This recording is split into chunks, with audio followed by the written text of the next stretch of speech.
আম পাতা। কচি আম পাতাটা যদি আপনি সকালবেলা খালি পেটে আপনি কচি আম পাতাটাকে পাউডার বানিয়ে সেটা যদি পানির সাথে মিশিয়ে, গরম পানির সাথে মিশিয়ে সেটা যদি খেতে পারেন, তাহলে প্রতিদিন সকালবেলা যদি আপনি এটা খেতে পারেন, দেখবেন আস্তে আস্তে আপনার পেটের ভিতরে, কিডনির ভিতরে যে পাথর আছে সেই পাথরটাও থেকে আপনি রোগ থেকে মুক্তি পাওয়া সম্ভব হবে। যদি এই কচি আম পাতাটা প্রতিদিন সকালবেলা খালি পেটে গরম পানি দিয়ে হালকা কচি পাতা ঢেলে দিতে পারেন, অথবা এটাকে গুঁড়া করে পাউডার করে শুকিয়ে তারপরে পানির সাথে মিশিয়ে যদি আপনি খেতে পারেন, দেখবেন কয়েকদিনের ভিতরেই আপনি কিন্তু সুস্থ হয়ে যাওয়া সম্ভব হবে। আল্লাহর প্রতি বিশ্বাস থেকে আপনি আমলটা করতে পারেন।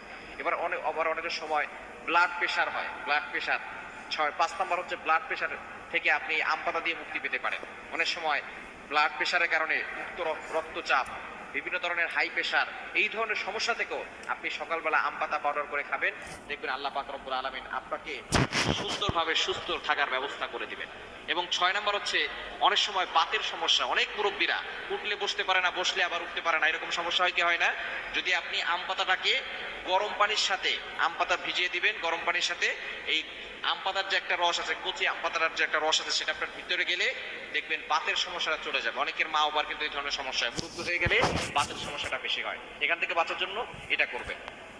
6 নাম্বার হচ্ছে এটা। এবং 7 নাম্বার হচ্ছে ডায়াবেটিস যাদের করে আছে, ডায়াবেটিস নিয়ন্ত্রণ করার জন্য কিন্তু আপনি আম পাতা ব্যবহার করতে পারেন।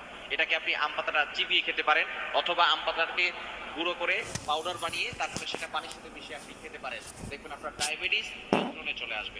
এবং 8 নাম্বার হচ্ছে আপনার পেটের ব্যথা, এই ধরনের অনেক সময় আমাদের ব্যথা হয়, ব্যথাও কিন্তু আম পাতার কারণে, কচি আম পাতার কারণে আপনার ভালো হয়ে যাওয়া সম্ভব। এবং 9 নাম্বার হচ্ছে অনেকের চুল পড়ে যায়, চুল পড়া বন্ধ করার জন্য